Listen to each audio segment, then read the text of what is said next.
Hi guys, welcome back to the channel. कैसे हो आप सभी लोग? I hope all of you are doing really well and welcome back to Insights with Adarsh. Today we are going to learn something amazing, something interesting about science.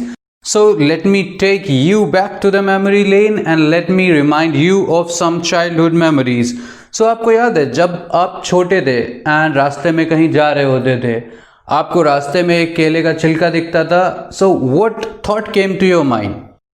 Right, वो वाला movie scene कि कहीं मेरा पैर इस पे ना पड़ जाए और मैं पीछे ना गिर जाऊं, कहीं मेरा सर ना फूट जाए. Right now one more question. बच्चों, ऐसी कौन सी चीज है जो कि बहुत ही नेसेसरी है लाइफ में? अगर वो नहीं हुई तो आपकी जिंदगी थम नहीं पाएगी, रुक नहीं पाएगी, चलती ही जाएगी. What do you think it is? Yes, exactly. Today we will be talking about friction on Insights with Adarsh, and friction is the necessary devil that we all need in our life.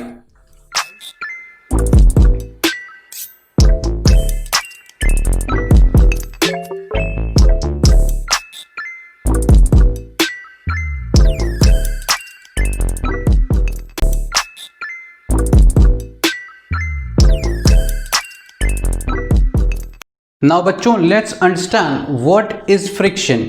So basically friction is the force which opposes relative motion of a body. So अगर आप आगे जाना चाहते हो then friction आपको पीछे ले जाना चाहेगा, लेकिन अगर आप पीछे जाना चाहते हो तो friction आपको आगे ले जाएगा. ना अभी आप सोच रहे होगे कि ये फोर्स हमने तो लगाया नहीं, तो ये फोर्स आया कहाँ से? सो बच्चों, कोई भी सरफेस जो होता है ना, वो परफेक्टली स्मूथ नहीं होता, वहां पे इरेगुलरिटीज होती हैं. इरेगुलरिटीज मींस सरफेस पे आड़ी टेढ़ी नुकीली छोटी छोटी चीजें. तो क्या होता है, दो सरफेसेस जब कांटेक्ट में होते हैं देन वो दूसरे आपस में एक दूसरे को अनलॉक कर लेते हैं. राइट, इंटरलॉकिंग होती है उनके बीच में. तो उस इंटरलॉकिंग को तोड़ने के लिए जो भी फोर्स रिक्वायर होती है वो फोर्स क्या कहलाती है? That is frictional force. Right now, कभी आपने सोचा है कि ब्रेक लगाने पे गाड़ी रुक क्यों जाती है, या चलते चलते कुछ दिनों में हमारी चप्पलें घिस क्यों जाती हैं? Yes, that is all because of friction. Now बच्चों, लेट्स अंडरस्टैंड फ्रिक्शन को हम रिड्यूस या इंक्रीज कैसे करते हैं. ठीक है, to understand this let's perform an activity. So will take a slide, put it on a smooth table and then we'll roll a pen without cap on it. So let's see what happens. So you can see when the slide is smooth, the pen is rolling down to a larger extent. Now let's put a cloth on the table. Okay, now you can see. So can you see some difference? Is there any difference?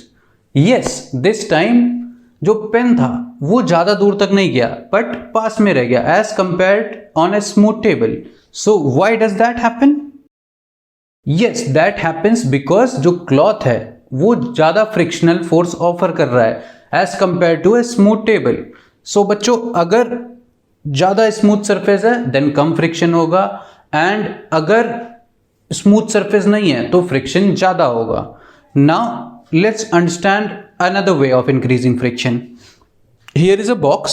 I am going to push it. Let's say I am requiring 10 newtons of force to push it. Now what I'll do, I'll place you on the top of the box. So this time would I require more force to push it, या उतने में ही हो जाएगा? Yes, this time I'll require some extra force. मुझे ज़्यादा ताकत लगानी पड़ेगी इसको मूव करने के लिए. राइट, तो जितनी भारी चीज होगी उतना ज़्यादा फ्रिक्शन होगा, एंड जितना ज़्यादा इरेगुलर सरफेस होगा उतना ज़्यादा फ्रिक्शन होगा. That's how you can increase friction. सो बच्चों, अभी तक हमने सीखा how we can increase friction. अभी सीखते हैं how we can reduce friction. So you must have experience sometimes people slip in bathroom.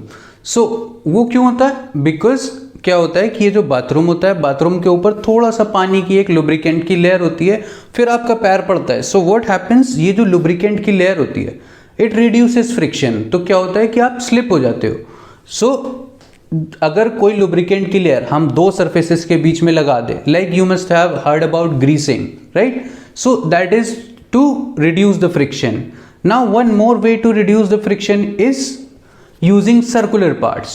Basically we call them wheels or gears. So अगर आप wheels और gears use करते हो, they reduce friction because rotating circular parts provide rolling friction and rolling friction is less than static friction. आपने देखा होगा heavy machineries जो होती हैं, तो उन हैवी मशीनरीज में ज़्यादातर सर्कुलर पार्ट्स होते हैं, rotating circular parts. That is because they want to reduce friction, right? Now let's understand what is rolling friction, what is sliding friction and what is static friction. ठीक है, तो हमने क्या सीखा? हमने सीखा दो चीज़ें जो होती हैं वो irregularities की वजह से इंटरलॉक हो जाती हैं. तो इस इंटरलॉक को तोड़ने के लिए जो भी फोर्स रिक्वायर होती है that is called static friction. और अभी जब दो चीज़ें अनलॉक हो चुकी हैं तो इसको जब आप मूव कराओगे तब भी कुछ ना कुछ इरेगुलरिटीज तो कांटेक्ट में रहेंगी ना, जो कि अपोजिट फोर्स लगाएंगी. तो उस अपोजिट फोर्स को ओवरकम करने के लिए जो हम फोर्स लगाएंगे that is called sliding friction. And जो रोटेटिंग पार्ट्स में, रोटेटिंग सर्कुलर पार्ट्स में जो भी रेजिस्टेंट फोर्स होता है जो कि मोशन को अपोज करता है that is called rolling friction. Now बच्चों, there is one more thing to understand about friction and that is fluid friction. So what is fluid friction? Fluid friction is basically the resistant force that is offered to the movement of a body through some fluid or air or you can say gases. So कोई भी body अगर gas या किसी liquid के through move करेगी तो उसके surface पे एक फ्रिक्शनल फोर्स लगता है and that is called fluid friction. Let's understand this by an activity. So here is a bucket. इस bucket में अब हम पानी fill कर देंगे and then we'll drop a pencil from some height. ठीक है. So you can see when you drop the pencil, it falls very quickly through the air, but it goes down in the water pretty slowly. So what happens? यहाँ पे क्या है? जो air की वजह से friction है that is less, but जो fluid में fluid की वजह से friction है उसका जो फ्रिक्शन है that is more as compared to the frictional force offered by the air. So दोनों ही जगह पे उस पर फ्लूइड फ्रिक्शन लग रहा है and fluid friction can be dangerous sometimes and that is why the aeroplanes they are designed in a way to eliminate the friction offered by air.